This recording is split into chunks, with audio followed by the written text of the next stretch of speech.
बिस्मिल्लाहिर्रहमानिर्रहीम। अस्सलाम वालेकुम। उम्मीद है आप सब खैरियत से होंगे।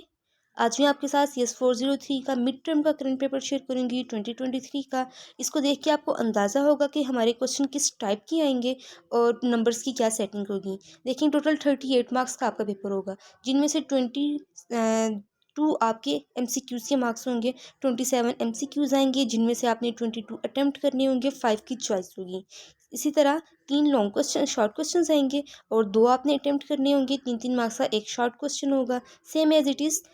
3 लॉन्ग क्वेश्चन आएंगे, 2 आपने अटेम्प्ट करने होंगे, एक क्वेश्चन की चॉइस होगी और 5-5 मार्क्स का एक लॉन्ग क्वेश्चन होगा। तो देखें, पहले बात कर लेते हैं MCQC की, ये कहाँ से आते हैं।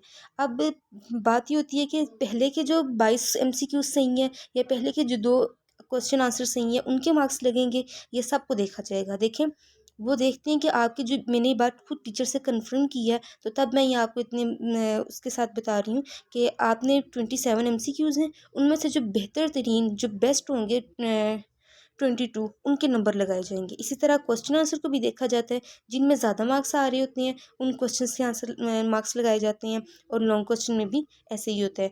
तो पहले हम देख लेते हैं कि जो 22 मार्क्स का पेपर है, क्योंकि 38 मार्क्स का टोटल पेपर होता है, जिनमें से 22 मार्क्स हमारा ऑब्जेक्टिव ले जाते हैं। तो ये कहाँ से आता है? मैंने बहुत से लोगों को कहते हुए सुना है कि पेपर पास्ट पेपर में से आता है। देखिए, जहाँ तक हम बात करते हैं CS403 की, तो यहाँ पे हर अगले स्टेप के ऊपर, हर चैप्टर के ऊपर टॉपिक चेंज हो रहा होता है और कंडीशन लगा के, सिचुएशन लगा के पेपर को मुश्किल बना दिया जाता है। तो और वैसे भी अगर देखा जाए, आपका कोर्स वही है, सिलेबस वही है, तो फिर पास्ट पेपर भी तो आपके इन्हीं में से बने हैं, हैंडआउट्स के बीच में से, और ये जो नोट्स बने हैं ये भी तो आपके इनके बीच में से ही बने हैं।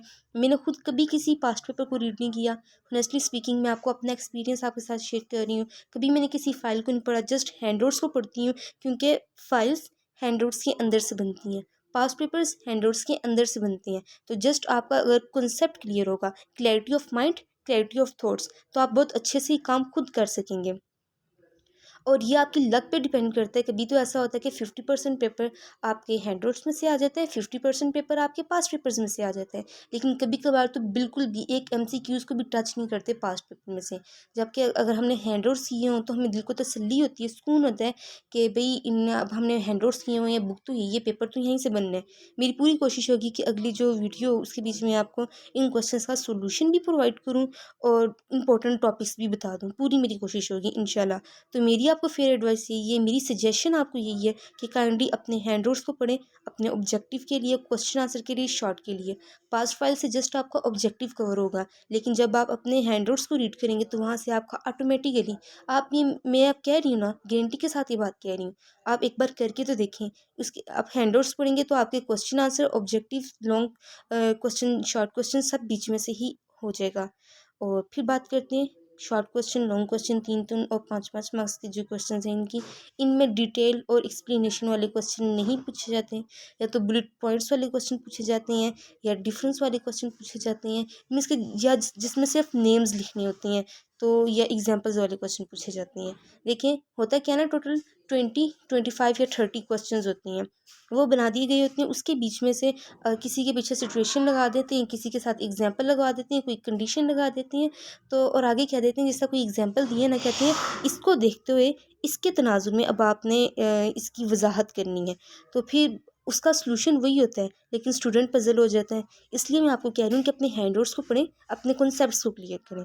क्वेश्चन नंबर 1 को देख लेते हैं। Difference between referential integrity constants and integrity constraints. आपको पता है बहुत इंपॉर्टेंट टॉपिक है, इसको बिल्कुल भी ना स्किप कीजिएगा। एक आगे फिर 3 थे इसके, ट्रू फॉल्स थे, और फिर वो आपने बताने थे। डिफरेंट स्टेटमेंट दी गई थी, जिनमें से एक क्वेश्चन था जिसमें आपने DFD ड्रा करना था। आपको पता है कि आपकी असाइनमेंट, अच्छा इस बार की नहीं, पिछली बार की असाइनमेंट ऐसी आई हुई थी। मैं आपको, अगर आपने मेरी वीडियोस देखी हो, तो मैंने अपनी जो क्विज़ेज़ की असाइनमेंट्स की वीडियोस हैं, उनमें साथ साथ लाजमी इस बात तो क्लियर करती हूँ कि अगर आप अपने क्विज़ेज़ को अच्छे तरीके से पढ़ लें और अपनी असाइनमेंट का कॉन्सेप्ट क्लियर कर लें, यकीन जाने ना करते हुए भी 20 से 25% हमारे इन 2 क्विज़ेज़ में से, उस असाइनमेंट में से और जीडीपी को टच कहीं न कहीं से उसने किया होता है। वैसे ये बात आपकी लक पर भी डिपेंड करती है, क्योंकि व्यू में हर सब स्टूडेंट का जो पेपर होता है, दूसरे स्टूडेंट से चेंज आता है।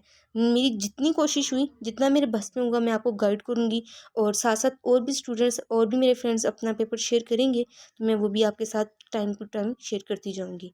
और कोई भी बात पूछनी हो तो लाज़मी कमेंट से पूछिएगा। क्वेश्चन नंबर 4, सेकंड में फॉरेन की का टेबल था, उसको ड्रा करना था।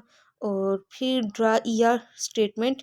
देखें, ईआर स्टेटमेंट, ये जो ईआर से रिलेटेड क्वेश्चन है ना, इसके बीच में से कुछ भी आ सकता है। मीन्स डायग्राम, कभी कोई नाम लिखना हो वो आ जाएगा, कोई एंटिटी आ जाएगी, कभी कुछ कोई ना कोई चीज़ लाजमी ईआर के बीच में से आती है। इस टॉपिक को बहुत अच्छे तरीके से अपने कॉन्सेप्ट को क्लियर कीजिएगा, और ये जो कॉन्स्टेंट्स वाला टॉपिक है, इसके बीच में भी लाजमी अपने कॉन्सेप्ट को क्लियर कीजिएगा। और क्वेश्चन नंबर 6, सुपर एंड सब टाइप्स बनानी थी। अब आपको पता है ये हमारी असाइनमेंट का क्वेश्चन है। अगर आप अपने क्विज़ेज़ को, मैं क्या होता है ना, जब भी मेरे क्विज़ेज़ होती हैं मैं उनको सेव कर लेती हूँ, और फिर जब पेपर देती हूँ तो मेरे लिए कोई टेंशन ही नहीं होती। मैं जो चीज़ मैं खुद कर रही हूँ ना, मेरी कोशिश यही है कि मैं वो आप तक शेयर करूँ, आपको बताऊँ कि मैं कैसे करती हूँ।